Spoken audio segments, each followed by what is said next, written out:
What do you mean And by if that? it keeps going the way it's going, Europe will not be, in my opinion, many of those countries will not be viable countries any longer. Their immigration policy is a disaster. What they're doing with immigration is a disaster. We had a disaster coming, but I was able to stop it. You know, we have no people coming through our borders now. 0, 7 months. I mean, who would believe 0? We went from millions of people, in some cases millions of people a month, but millions of people to no people. That's not what Europe looks like. The opposite, yeah. I know Europe, they're coming in from all parts of the world, not just the Middle East. They're coming in from the Congo, tremendous numbers of people coming from the Congo. And even worse, they're coming from prisons of the Congo and many other countries. And for some reason, they want to be politically correct, which actually I think is the opposite of politically correct. But they want to be politically correct, and they don't want to send them back to where they came from. And Europe is, if you take a look at Paris, it's a much different place. I loved Paris. It's a much different place than it was. If you take a look at London, you have a mayor named Khan. He's a horrible mayor. He's an incompetent mayor, but he's a horrible, vicious, disgusting mayor. I think he's done a terrible job. London's a different place. I love London. I love London. And I hate to see it happen. You know, my roots are in Europe, as you know. Right. And I hate to see that happen. This is one of the great places in the world, and they're allowing people just to come in and unchecked, unvetted. So how involved are you going to get? I mean, could we see you getting involved in European I want to elections, run the for United example? States. I don't want to run Europe. I'm involved in Europe very much. Might you endorse NATO candidates? calls me daddy. I mean, I have a lot to say about it. Look, I raised, you know, the GDP from 2% to 5%. The 2% they weren't paying and the 5% they are paying. And they're paying it because when we send things over, NATO pays for it, and I assume they give it to Ukraine.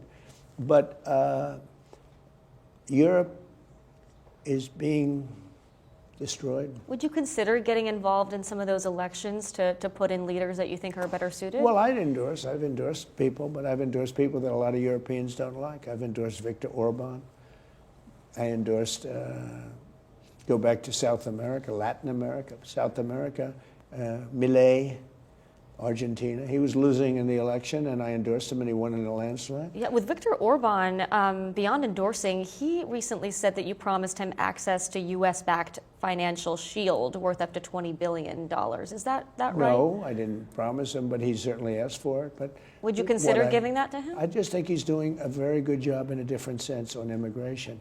His country's landlocked. You know, he's got a different kind of a country. He doesn't have the sea, so he can't have ships coming in with energy. He's got a big pipe coming in from Russia. They've had it for a long time. It's a different situation he's got. So would you consider some financial assistance there?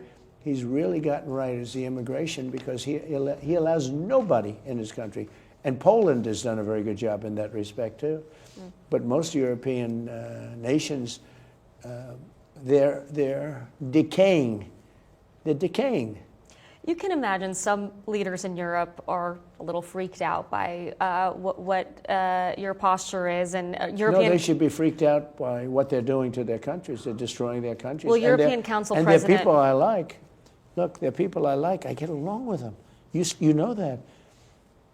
But they can't let this happen. And it gets to a point where you can't really correct it. There'll be a point, and it's very close to that point. And what will that mean? It will mean that they're no longer going to be strong nations. Does that mean they won't be allies anymore? Or anymore? they'll be, well, it depends, you know, it depends. They'll change their ideology, obviously, because the people coming in have a totally different ideology. But it's going to make them much weaker. They'll be much weaker, and they'll be much different. And what will that mean for our relationship with them? Look at your mayor of London. He's a disaster. He's a disaster. He's got a totally different ideology of what he's supposed to have. And he gets elected because so many people have come in and they vote for him now because, you know, it's like, it's one of those things. But I hate what's happened to London, and I hate what's happened to Paris. I hate when I see it. You know, sir, it's sometimes hard to tell when you say these things. Do you intend to send kind of a message of tough love to our allies to push them to make reforms? Or do you think that many of them are just weak and you don't really want to be allies with them? I think they're weak, but I also think that they want to be so politically correct. I think they don't know what to do. Europe doesn't know what to do.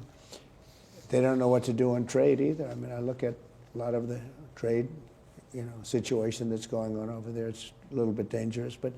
But Europe, they want to be politically correct, and it makes them weak. That's what makes them weak. It sounds like you want to see some pretty massive changes. Well, I think in they Europe. should get the people out that came into the country illegally.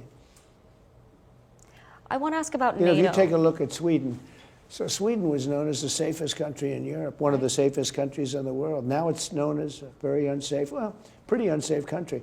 It's not even believable. It's a whole different country, Sweden. And Sweden most recently joined NATO. One of the things that the national security strategy says is that